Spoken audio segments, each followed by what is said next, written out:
Bring on Ric Bucher, covered the NBA since 1992. Senior writer, Bleacher Report, podcast, Bucher and Friends, my buddy from the Bay. By the way, was a high school soccer star in Cincinnati and also a world-class surfer. Somebody's been working on And you went to Dartmouth. Wikipedia. But Dartmouth, come on, let's be honest. Of the Ivy League schools, it's just the drinking school. Yeah. So, and? I'm not saying it's Work hard, play hard was the motto there. Listen, that's my life mantra. It's great to see you. We were saying this earlier about Westbrook. Take last night away. What he does, he's a remarkable, relentless athlete. Yeah. But rent is due on the postseason. Regular season writers are looking for stories. He's a story provider. Mm-hmm. That's the undercard. The main event, the pay-per-view in the NBA is the postseason. If they get bounced with all that talent, I mean, Paul George is an MVP, Steven Adams a real player, Grant's a real player. Is there kind of a rent's due on some playoff wins for him? This has been a transition year for him. So for me, no, the rent is not due. Now, a lot of it's going to depend on who they're matched up with. If they end up in the first round against the Golden State Warriors, done. That's a challenge. What about Denver? I think they can win a couple games. Denver, I think they can beat. Really? I'm not a big believer in the Denver Nuggets. I don't believe that they have a closer, and I'm not buying that Nikola Jokic is a genuine superstar player in this league. He can do everything, but if he's your go-to guy with any big, you need a guard who can get him the ball, and they ultimately don't have that. Jamal Murray is probably their best go-to closer type guy. Those are not names, and that's not a situation that I believe is going to take you anywhere in the postseason. So I think they've been a great regular season story. I'm just not buying him in the playoffs. What do we make of kind of his, he's the triple-double Oscar Robertson of his time. There is a relentlessness to him. Yes. Almost a mania. There has been, and we saw it again last night. The emotional Russ Westbrook. And I can go all the way back to when they played Miami in the finals. Watching him on the court, it was like a struck tuning fork. There was so much energy coming off Russ, and this was before the first game. I was like, there's no way he can sustain this. And indeed, that's been the issue, is that he plays at such a frenetic pace. There are times where it's not that you can play hard, but you have to be concentrated and smart. And sometimes I just feel like he's in overdrive far too much. Right. He has tried to dial it back this year. And I've heard through my sources, Joy, that Colin is still critical of Russ Westbrook. Is still not buying Russ Westbrook. And Russ Westbrook has tried to satisfy the Colin Cowherds of the world this year. He's dialed it back. He's made room for Paul George to be an MVP. He did until about a month ago. Well, but that was as much Paul George falling off as it was Russ. And seeing that George is compromised physically, this is where Russ, and it was the same thing with KD. If you're not getting it done, I'll do it. I'll do it. But he has made a concerted effort this year to try to figure out, how do I make the most of what I have around him? He has struggled to do that. He hasn't been great. The shooting percentages are down. But he's trying to be what the Colin Cowherds of the world have always said that he should try to be, which is more of a true point guard. And now, because he's struggling to do that, we're still going to be critical of him? No, I gave him a lot of credit pre-All-Star break. I said, Joy was here as my witness. I said, I'm the source. I said, I like him 16, 17 shot Russell. I like him. Okay. This is what I like. Yeah. Where he can do the Tyson. Oh, he'll drop you fast. But Mike Tyson came into this league and came into the sport with a jab, and then he was just going for haymakers. Mm-hmm. Russell, I thought, added some nuance to his game in the first half. Played a little better defense. Back off. I'm going to distribute. I'm going to be a decoy. You got Dennis Schroeder. He allowed him to facilitate. Yeah, that part of that. And by the way, then I can drop the hammer. I can just and. Parts of Russell, I feel like what you said, when he scales back the relentlessness, yes, he's really hard because you almost have to trap or double because he'll take it over if you don't. Right. So I want to shift to this. I know we do. You cover the Warriors a lot. That's your home team, so you can go to their games and see everybody around the league. Mm-hmm.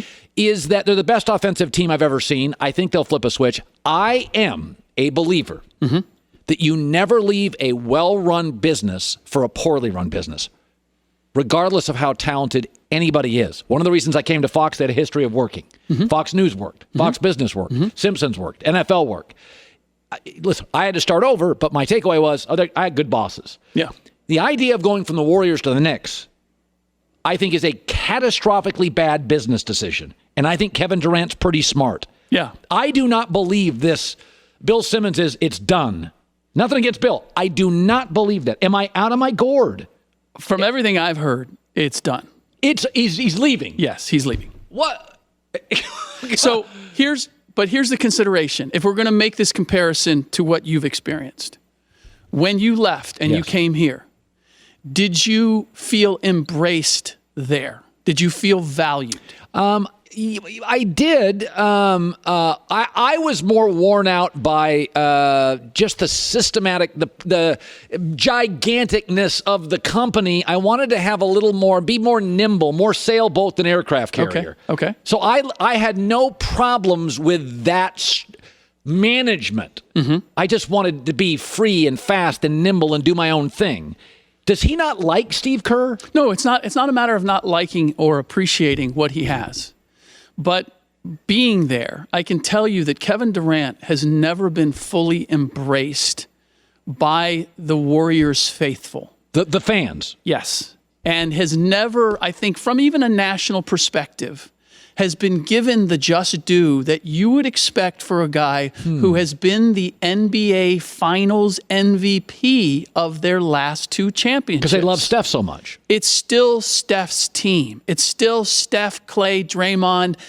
KD, thanks for coming along and helping us win these last two. He's never gotten the just desserts. And so now that he's done that, it's a matter of where can I go and I can show I can get this done. Like, I can be the centerpiece. Where am I going to be unbelievably appreciated?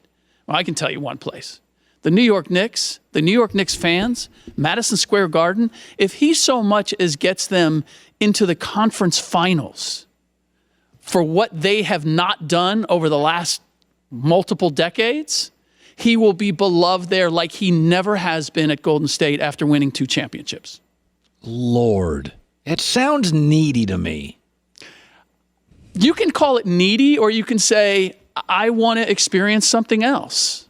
I mean, I could flip it and I could say the needy is, I need to be part of the Warriors. I need to be part of this thing. Or I'm going to step out there all on my own and I'm going to make it happen in New York. And look, I tend to agree with you. Like, that's a dicey situation, not because of who's running it now. I believe in Scott Perry and Steve Mills.